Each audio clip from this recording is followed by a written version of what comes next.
Hello, Judith. Hi, Hello. Levy. Good Hello, morning, good everyone. Same. How's everybody doing? Never been better. I could say I've been better. I know Judith's elated. She's got one major accomplishment out of the way this week. Yeah. Yes. Yep. Daughter got the car. That's awesome. Yeah, she made as it turned out, she made a video of it. As she was driving home or whatever she was doing, doesn't matter. And then she put it up on TikTok. But she did it in Hungarian, obviously. Nice. So the Hungarian market of TikTok or the audience started messing around with it and giving negative feedbacks and so on and so forth, in the comments. By the morning, she had 100,000 views and comments. Literally, it's 100,000. How the heck, man? yeah, but they were all not all of them, but most of them kind of degrading type of thing. Why you bought this car and it's a BS and blah blah blah blah blah. And then at some point when she told me, I was like, "Did you do it in Hungarian?" She said yes. And I'm like, "Do they know that you're not living in Hungary? Any of them? Did you make any reference to it? Is it, as the video shows you and the background and whatever the environment around you, is it visible that you're not in Hungary?" She's like, "No." So at some point, she started responding back to them and saying that, yeah, she's in the US. So, and then many of them came back, "Oh, yeah, sorry, we didn't know that, blah, blah, blah."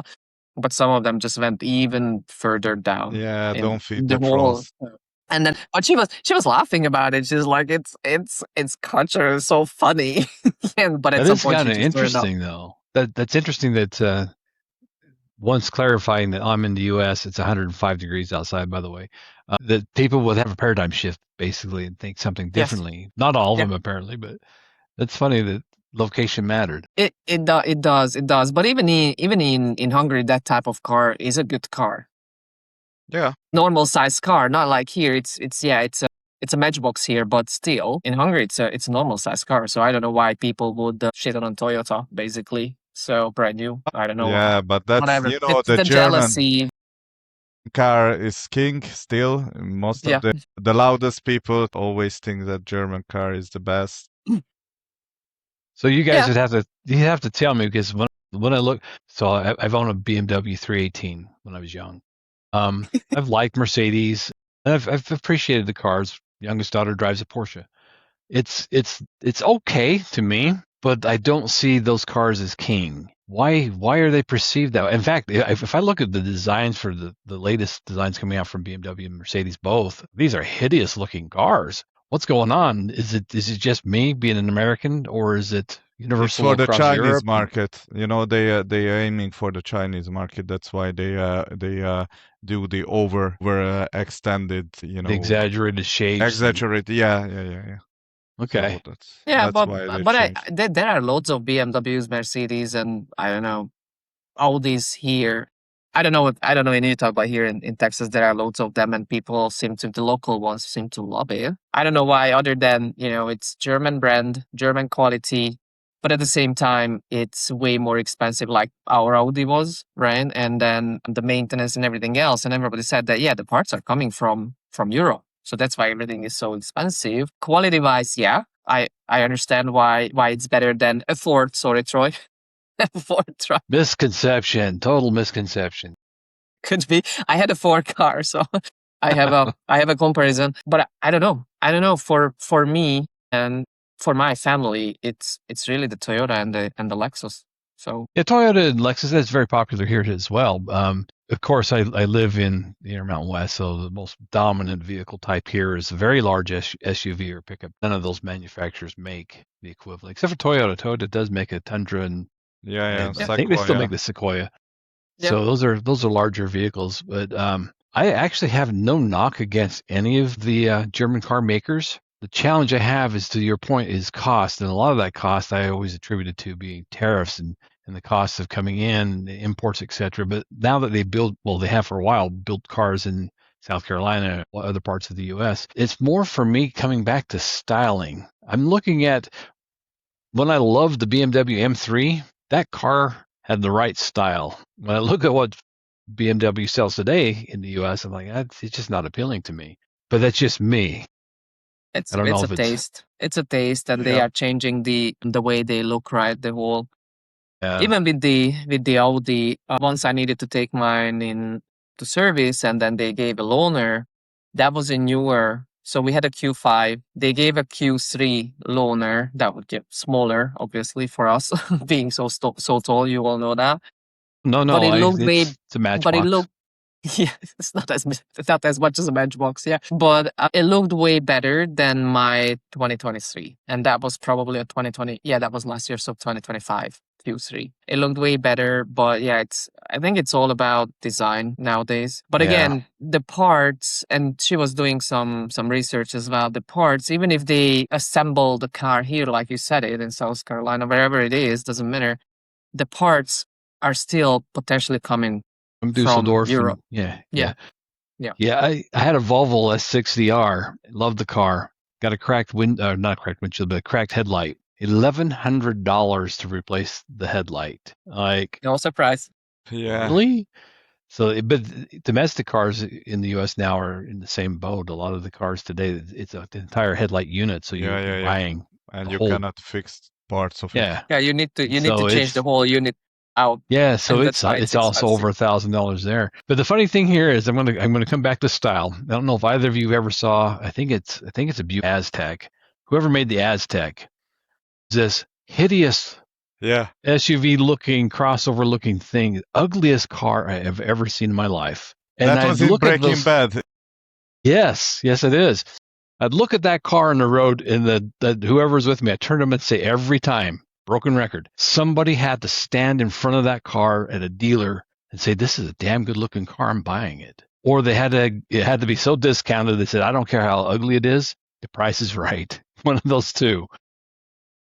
It's And that's what I'm seeing, right? And looking at some of these new styles, going, these are just damn ugly cars. It's like probably the other reason why German cars for Hungarians are so, popular or still in the heads of, well, that's some different level, because back in those comic cars, they were really ugly and garbage. The quality, the power, it was basically, and you still were lucky to get even the ugliest ones. So, for instance, that Aztec, for instance, the Zaporozhets. You remember you did those cars? They were ugly as hell. There, you can't really draw an uglier car. And then you were lucky if you get one, because you waited 15 years sometimes to get a car. Yeah. So you had Yeah, to yeah. apply for it, you paid the price, and then you waited 15 years, and then they just sent you a letter that you can pick up your car, I don't know, on the 5th of October, Yeah, I remember we after were 15 going to years. the auto market, whatever that Yeah. was called, Levi, if you remember, Merkur, somewhere.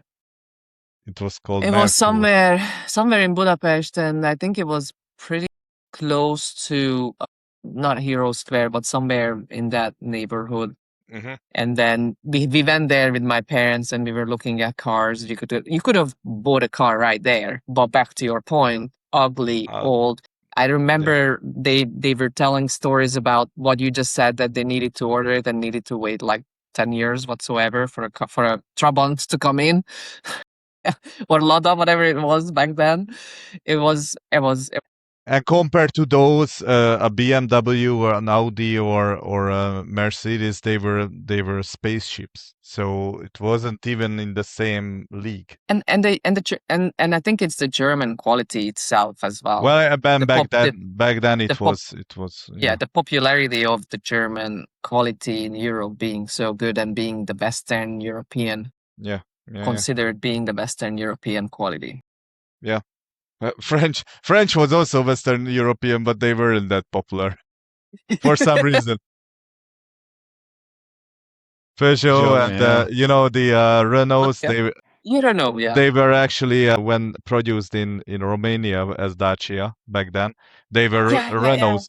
Those were Renault licensed versions, but they were very shitty, and they were shitty to start with, and then the Romanian quality just brought it even lower. And that's funny because they kept the Dacia logo or the Dacia brand here in Hungary. Some places the new Dacias are sold under Renault logo, but they kept it in Hungary as Dacia. And Dacia had such a bad reputation in Hungary, you can't imagine. It was the bottom of every joke, and then they kept the name, and now it's a renaissance. Now everyone who has common sense buys a Dacia because it's cheap, reliable. You need to change oil and filters, and that's But it. it's ugly.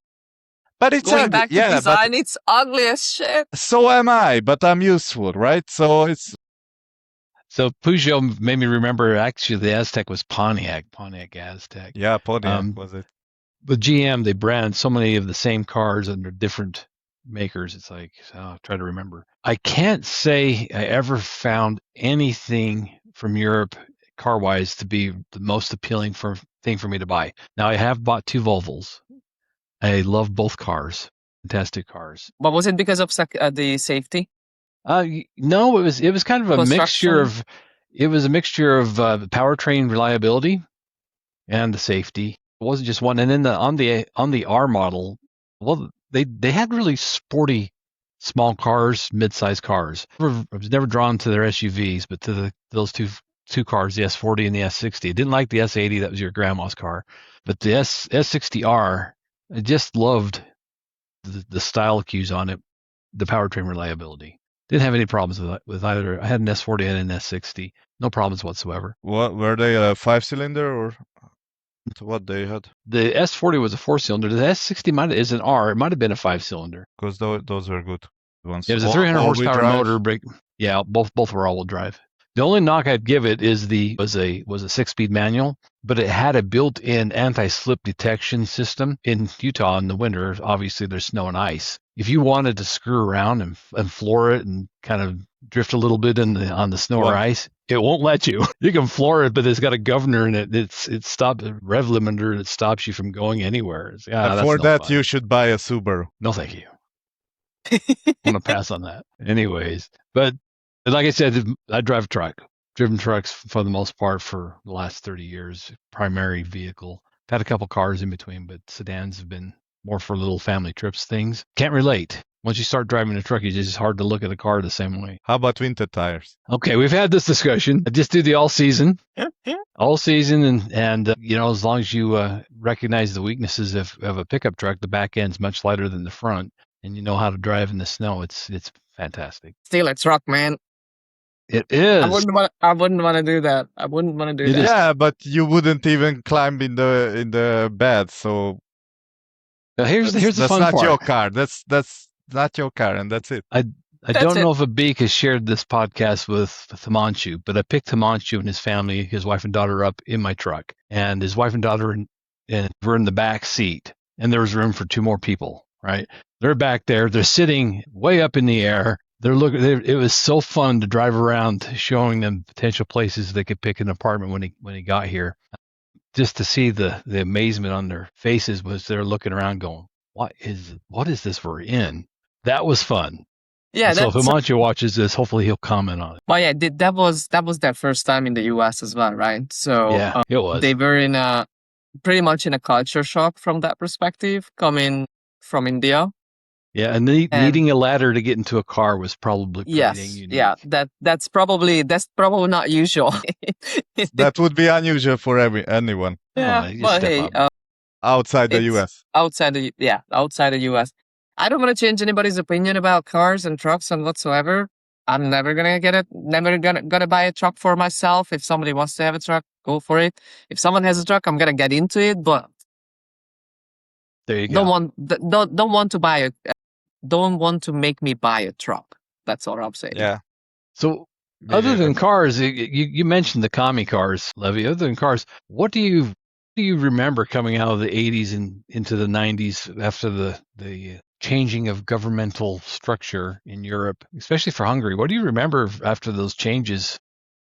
Well, just vehicles getting to be more readily available, or is it already readily available at that point? No, I think the cars actually, and correct me, Judith, if you have better memories about it. But for me, the cars started to change only in the mid 90s or maybe later. So up until then, most of the cars, as I can recall, I mean, there were more and more like elder Western cars popping up here and there. Most because it wasn't So we weren't part of the Soviet Union. Hungary was in the Warsaw Pact, under the Warsaw Pact, but we were independent in that sense that the economics were independent. But so there were some level of like private business possibilities. So like private contractors, you weren't really forced into government or government owned businesses only. There was like a very small gap where you can find and make your own business. So you can be a contractor, like my father was doing a roofer business on the side. So there were some possibilities to make some money, and then you could like buy a second-hand Western car. And because some people who had relatives abroad, they sent home cars. So they bought a car in Germany or France or whatnot, and they sent it to Hungary to the family, and then they could either use it or sell it, and they can make some money about But it wasn't it. just with cars; it was with Most of other the things. Yeah, household items as well, right? like Like washing machine and things like yeah, and the that. fridges. You remember when the border was first opened to Austria? Everyone was rushing, and people were carrying. How does a Trabant looks like? Can you imagine a full size like this freezer fridge, which this it's like what is it called? Like a locker. You lift up the top, and then there's the freezer down there. So it was on top of the Trabant. It was almost as big as the car itself. And it was still boxed. 4 or 5 people sitting in the car, And the in the whole car, of family. course. Yeah. Yes, So it it was was it it was was sitting pretty low. madness. You know what that. Madness. But yeah, so everybody was going over to Austria and Germany when the borders opened, trying to get all these things that nowadays are day to day, Everywhere. right? Yeah. You Yeah. go into a shop and buy one. We didn't have back then, so we needed to travel quite a lot to get all these kind of accessories and equipment. And remember, Levi, I think I mentioned it in chat as well. I still remember when we couldn't get simple as a banana. Yeah. It wasn't available. Whenever we got banana, it was like kind of like a Christmas celebration, Yeah. Or right? like like Once a year. tennis shoes, or not tennis shoes, but these PE Training. shoes, training shoes. You had to go to Slovakia or Czechoslovakia at that time, because they had, for some reason, they were producing that one, and they were coming for food to Hungary. So it was crazy, a bit weird. So Yeah, we yeah, went over with my grandmother as well when we were way younger. I don't even remember. Probably my younger brother didn't even exist back then. But with my older brother and my grandma, we went over to Slovakia all the time. And sorry, not Slovakia, Slovenia all the time. And then had to buy certain things that were even cheaper back then there than in Hungary. So we were always going through the border and that. But then I remember she was like, we shouldn't be like back to the shoes. I think it was a pair of shoes. She was like, yeah, we need to hide it under the seat because yeah, we shouldn't bring it over. It's not tax free and whatsoever, if you need to yeah, pay for it and declare it and blah blah blah. Back then I didn't know what the hell she was talking about. Because I was so young. I just knew that she was like, oh, we're going to go through the border and somebody's going to just stop us and oh my god, what's going to happen? So hide it, please. So that's what we did. yeah. I still have anxious feelings when I was crossing borders. When I first went to the States, I'm telling you, I still had the knot in my stomach. So because you were conditioned, if you cross the border, you are a bad man. They just don't know yet why. So it's But you already have the stamp on your forehead. yeah, yeah, for sure.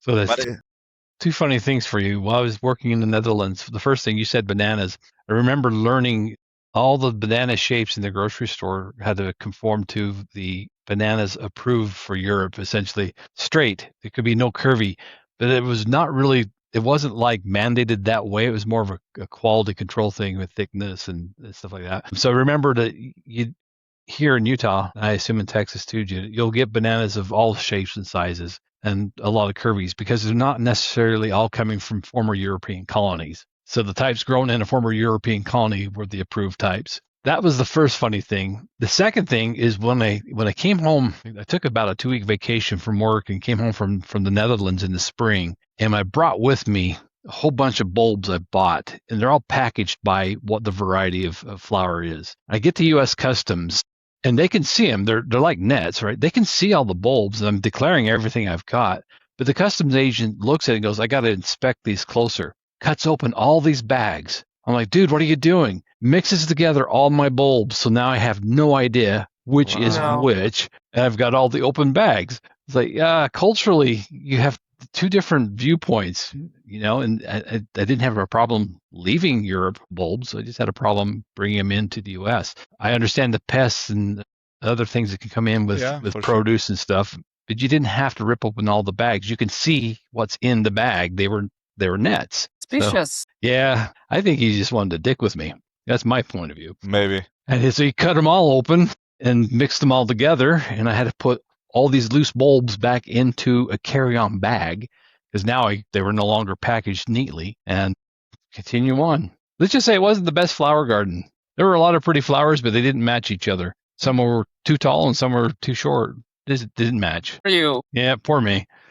But that's funny. Other things coming out of Europe at the same time as we talk about the cars. I remember looking at Europe for style design, clothing design cues, what was going to be in style. Here in the Intermountain West, you felt like you were a year behind style changes across the United States, which made you 2 years behind Europe. Did you guys feel like you were at the forefront of style for clothing, or not how Hungary? Did you view it? Not Hungary. Not Hungary for sure. So I don't know who was the center of the universe then, because I just looked at it. Everybody's French. talking about it. Yeah, that's what I'm thinking. It's probably the French and Italians. Italians, yeah, Swiss. So yeah, they were those who could afford. Yeah, but then where were the clothes coming from, Lavi? They could afford to buy it, but where did they buy it from? Yeah. They put it together, the used clothes, and then they packaged it and send it to Eastern Europe, and we can open that up and hey, brand new clothes. Brand new clothes. Yeah. But again, who designed them initially? Well, yeah. Most likely the French. Yeah. If you think about it, so with the big brand names and things like that, so and at that time as well. But and yeah, then Italy, you remember the Tarvisio in Italy? Yes. In the Austrian border, a lot of Hungarians. Well, we went there once a couple of years ago when we went to Slovenia, and we were coming home through Italy and Austria. We take a bit of detour, and we stopped at Tarvisio because my wife wanted to buy a leather jacket, and the guy I was like, Hungarian, hello, sziasztok. And he was repeating all those nonsense Hungarian words that he learned back in 20 years ago when Hungarians were usually visiting, with the bus and stopping like the closest to Italy without going to Italy. That was Tarvisio, because you can go to Klagenfurt and then you just hop over the border, shop for Italian clothes, because Italian leather clothes is so cool and chic. Yeah, I remember we needed to go to Tarvisio as well. I don't know who needed it. I think probably it was my brother. It was a must. If you went to Austria and not Vienna, but Klagenfurt or Innsbruck, then you have to stop there. And loads of pair of jeans and everything you can imagine. So that was fun. It was funny, but at the same time, going back to design and fashion, Troy, it was always fascinating for me. And I know that it's not just me; it's probably many other people in the world. Italians, the classic. I don't know what it's called, the style that they are dressing, even today, men and women, kids. It's just somehow outstanding, extraordinary from everything else. Yeah, it seems so simple, but it still looks like luxurious, and it's not that because it's elegant. Yeah, that's the word. Thank you. Elegant. Every day. How do they do that? I want to be able to do that, but how do they do that? First, they usually fit in those clothes. First, they are not as tall as I am. That's where it starts. Not the tallness. The tallness. It's more about the girth. I think that most Oh, that as people well. have But problem with that. no, I So mean, yeah, if I go into what's that Polo Ralph Lauren shop, and they have really good shirts for women, right?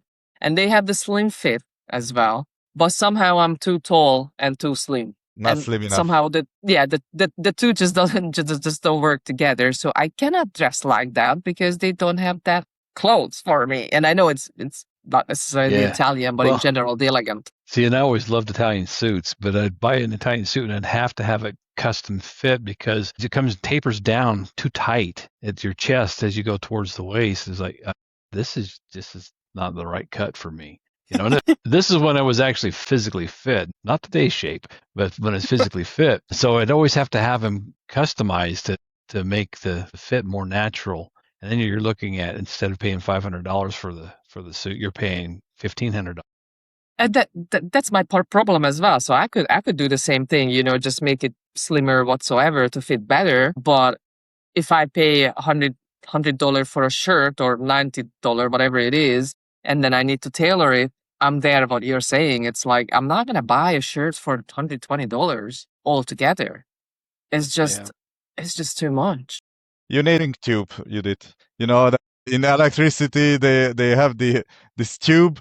You put it on, heat gun, and it shrinks to size. Yeah, and then everything's gonna fit, except for if it's except for the length of Yeah, the that's sleeves. the other thing, right? You put out your arms, it's like the sleeves And ending at my everything is like up forearm. here, No, right? you just have to use the long one first, and then it will shrink to size. Change size.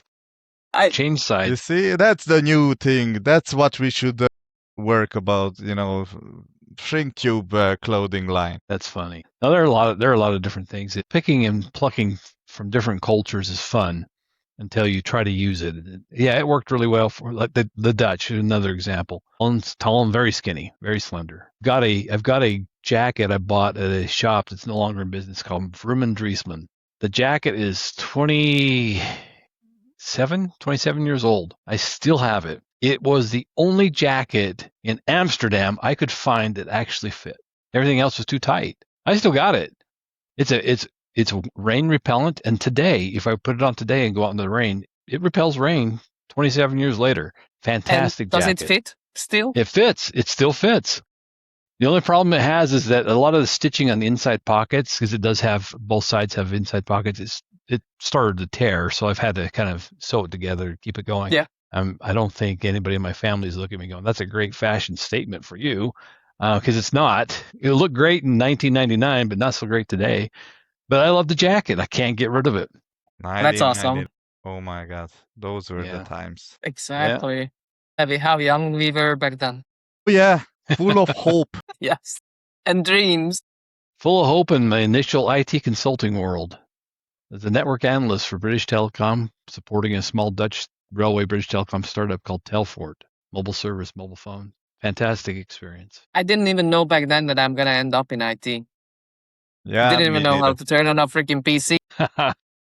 I knew that, but I steered away. I steered clear from IT at that time. I went to be an au pair in Switzerland. Oh yeah. That's funny. Yeah, not my brightest choice, but I wouldn't change it for anything. Well, Life that's experiences are so valuable. That's what I Great topics to talk about. I mean, I've enjoyed hearing a little bit about from your perspective what it was like to live in the end of the Cold War era, going forward into the emergence of more Western aligned governments, so more democracy stuff. What We didn't impacts? say that. I know it's implied. It's implied. Yeah, but yeah. it's something you wanted to hear. A lot It's of implied. changed. Those people who were in charge, they weren't much changed, to be honest. No, well, but remember my understanding of what the USSR was, and even though you were part of the Warsaw Pact, I understood the differences between the buffer zone and the core USSR. It was still all one thing. It was communism, Oh, yeah. lockdown, Yeah. control, everything. Having lived in Europe for 4 years and understanding a little bit about both sides makes it a little easier, but it's not perfect. So you guys are telling me things that maybe those life experiences I wouldn't have guessed. And we didn't know about the other side life experience because we only had like a dreamy, you know, everything is shiny and purple and lovely over there. But yeah, I mean, there were some ups and downs for sure for both sides. Yeah, I mean, as Margaret Thatcher said, that the problem with socialism is that you will eventually run out of other Other people's people's money, money. and Yeah. that's what happened. So I don't know even what this term is derived from or what it means. Maybe it means something to you. I'm going to repeat it because I still remember it. The goulash communism. Oh yeah, that's us. I don't even understand what that means, though. I know what goulash is. Is it just the hodgepodge mixture of thought, or what does it even mean? No, it's because it was called goulash communism because it was especially for Hungary. It was we also being called the happiest barracks because Yeah, of you said that. yeah because it was I think it's very well understood in all Eastern Europe that Hungary was one of the best place to be under the Warsaw Pact because it was very liberal compared to, for instance, Eastern Germany, and very well off economically compared to, for instance, Romania or even Poland. Maybe Yugoslavia was better off in terms of how things were available. They had because they weren't liberated by the Russian army. Had like a separate pact with Moscow, but they were still under like a dictatoric state, but they were much more liberated in terms of economics. So they could, if you went to Yugoslavia, you could buy all kind of Western things without any issue, like jeans, alcoholic beverages, whatever was available on the market in Western Europe, it was all there in Yugoslavia. None of that was available in Hungary, and definitely not in like Romania. I've been to Romania in the early 90s. It was after the Ceausescu fall, and there was still nothing in the shops. We went into one of the larger cities. We went into like a general store. I was 12, so it was like 19, 1992, 91 maybe. The shelves were packed, but there was only three items: toilet paper, beetroot conserve, and some sort of chemical, and that's it. Every shelf was fully packed, but only these three items. You cannot buy bread, you cannot buy eggs or meat or things like that. You have to have some sort of like connection networking with the villagers, and then everyone was putting together, and then it was like a gray market or black market. That was the basically most of the people's understanding who were living in under the Warsaw Pact. And within that, Hungary was better off because we had a pretty wide range of food availability because it was a agricultural country, and most of the other things like technologies and stuff, people didn't even know about. Nobody They really didn't miss it. cared. Yeah. Yeah. The only people who knew about it who had relatives living in the West, right? Western Europe or even in the US. So that's that. That's interesting. There's one other thing, one other comparison I just want to draw as we get close to closing out. Judith, I don't have a Buc-ee's here in Utah. There's going to be one maybe next year, opening the first Buc-ee's, but I'm sure you've got them in your area. I've tried to remember. I know that there was like some Shell stations, more like especially in Germany, like a guest house built into the gas station, but it's nowhere at scale of what Buc-ee's is. Is there anything in Europe that kind of Seriously? compares? I know it's a funny analogy, but What's I'm a thinking of Buc-ee's? Levy. That's what I was It's a hoping Levy would ask. basically it's a barbecue joint type of place. It's a gas station that has everything, but yes, fantastic barbecue. But I don't think that it has a gas station. So this would be I've heard World Cup travelers call it Boosies. I think it's just spelled BUC space EES. Yeah. Yeah, I know. I know what you're talking about. They do have barbecue. I assume they're all gas stations as well, but I don't know. Like I said, I don't have one here yet. We're going to get our first we Buc-ee's. could use that here as well, for sure. Yeah, but the analogy that you had with the guest house, right, in Germany and in Austria, that's true. Remember, Levi, when you drive through the border, Yeah. and then there's a huge gas station, and there are, I don't know, multiple restaurants and the guest house and things like that.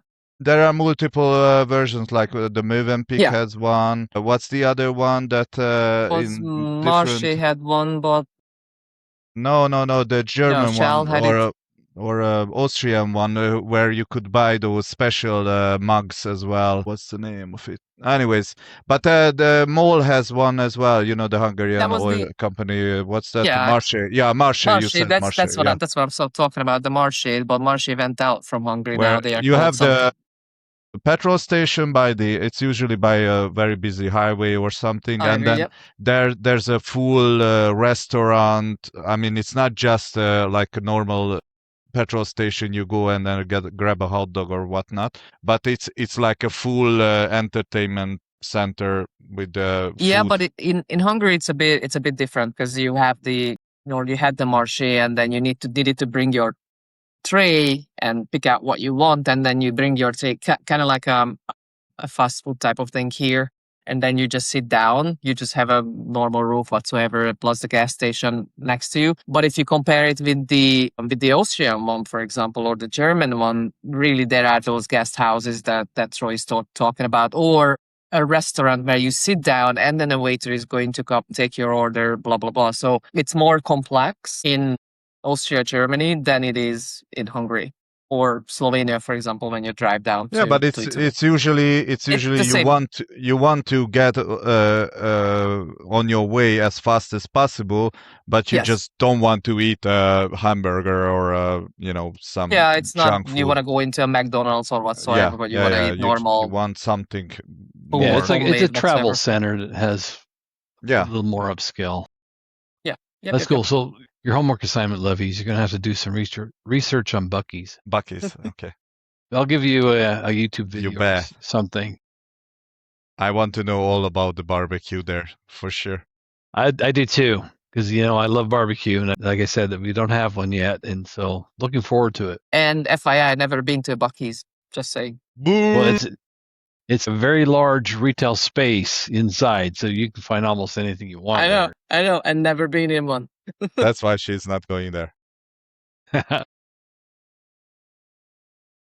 We'll both have to check them out at the same time then. will do. All right, good talking to you guys. I hope you have a great rest of the week. And Have a great Levy, week. You too. when does your vacation start, Levy? I can't remember. Next week is not yet, the Okay. following week. Gotcha. Sounds like a winner. 16th or so. Well, I'm having the Yeah. driver's exam on the 11th. Please root for me. Will 12 do. is Lila's birthday, and 13th we are going to Jer Yeah, okay. So it's the week until after the next. 17th. So only for 4 days or so. Yeah. Deal, man. Sounds like a plan. Hope you have a great time. You too. Enjoy this week. Try to. You too. All right. Talk. See you guys.